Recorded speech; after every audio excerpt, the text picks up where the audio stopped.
Well, hello there again. This week, I wanted to, or I guess this video, I wanted to talk about learning how to embrace the sixes and sevens of the world of video games. I This week was the week that I had to finalize my 2025 top 10 list for the podcast because as I'm recording this, we are planning on recording our season premiere this evening, and that's where we'll reveal our actual top tens. And 2025 was a banner year for me for games that most people completely ignored because they were rated in the 6 or 7 range. Uh, and it's funny because, especially in the last few years, I've really come to embrace games in that wheelhouse. And I guess I should really say, I mean, that's kind of always been my thing. Like back when I worked in video game retail, I realized that a lot of what then we would call like the B tier games on like the PS2 and stuff like that were some of my favorites.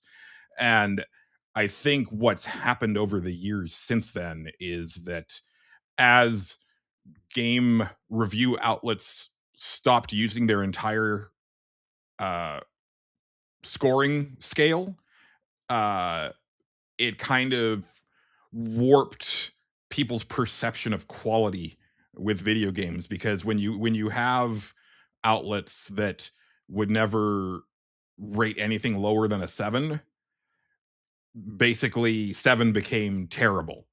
uh and that's just not the case, right?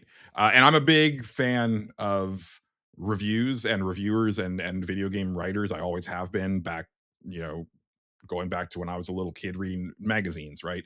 I still use video game reviews to inform purchases. There's a handful of games that are coming out in this first quarter of the year that are wait and sees for me because I kind of want to see what reviews are saying. Looking at you, Crimson Desert. But at the same time, I'm almost 46 years old. I have a pretty good idea when I see a video game trailer if it's up my alley or not, and if it's something that I want to check out. But good examples of this in the last few years of games that are not they didn't review like glowingly, right? Like they're in that middle range. Slitterhead from 2024, that Alone in the Dark reboot quill, I actually had a lot of fun with and really enjoyed.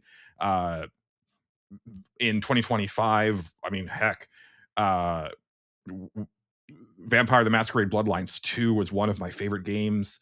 Hell is Us was one of them. Promise Mascot Agency. And I'll be talking about some of those games in future videos after the top 10 list is revealed, because I do want to talk about them a little bit more in video form. But I really like, all of these games are very flawed, right? Like they all have issues. And obviously it's hard to convince someone to check out a game that has a 6 or a 7 on Metacritic when games are of such a high quality across the board these days that you have a lot of people that don't even like give a game a time of the day unless it's a 9, right? um and there's something, I feel like we're missing a lot that way. I think it's worth broadening our horizons. And I mean, this should come as no surprise. Like you know what you're into if you're watching this, but like you always have to take things with a pinch of salt because, as I say when I sign off on these videos, they're not you, you're not them. And when it comes to looking at reviews, you really want to find people that kind of have a similar mindset to you when you're talking about video games, or similar taste in video games. That's why I prefer pod video game podcasts over just reviews, because I like to get like really uh in depth with a person's taste on video games, and I feel that podcasting is the best way to do that. Um, but another one to talk about from a few years ago, Evil West, which is like a great throwback to late PS2, early PS3 era game design, but with a with some more modern sensibilities and stuff. Great game. Had a lot of fun with that.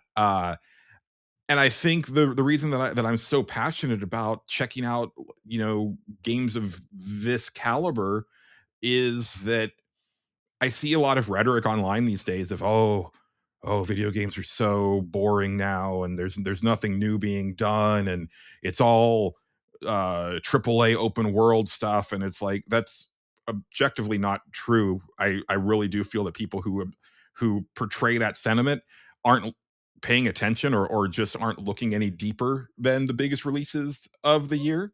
But also, it's in the sixes and sevens where people are doing like the weird shit.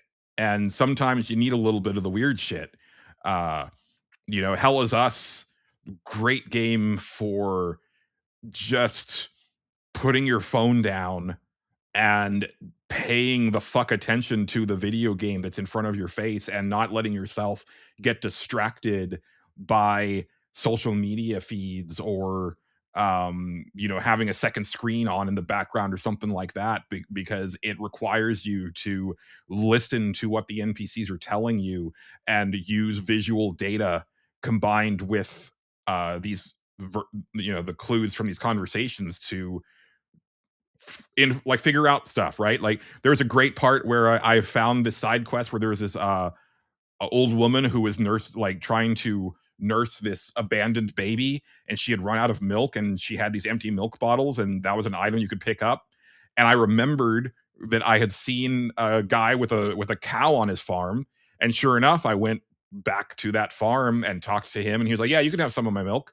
And I filled up the bottles and took it back to the old lady, and like that was like a really cool moment. And like there was nothing guiding me on that quest. It was just something that I had to have paid attention to as I was coming and going through those areas. Things like that are just I think are really cool. And sometimes you'll have like more experimental level design, or some sort of weird mechanic that they just don't quite uh, make it all the way, but damn, you respect them for trying. That's what I really love about that caliber of game.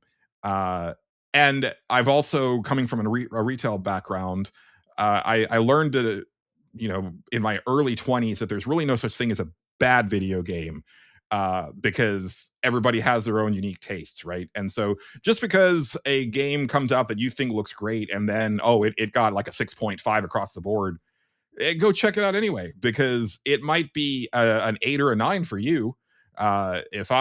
If I'm personally writing a review for Vampire the Masquerade Bloodlines 2, I'm probably giving that game like an 8.5, uh, because it just works on many levels for me. Now, if you were like a huge fan of the original game, or you came to it looking for a deeper RPG, then I can see it being a worse experience for you. But with me not having any of that prior baggage, or expectation rather, I just really enjoyed it for what it is. And that's kind of where I'm coming at for this. These aren't the games that you might. I mean, I tend to get them for full price because I tend to know what I like, and I'll take a chance on something that isn't setting the world on fire, but at the same time, like they're also great games to catch on a sale.